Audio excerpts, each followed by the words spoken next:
தமிழை படிக்க வேண்டும், அதை தாய்பால் போலே குடிக்க வேண்டும்.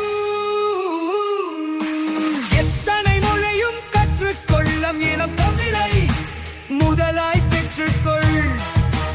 எல்லா மொழியும் வாழட்டும் எம் தமிழை, எம்மையாளட்டும்.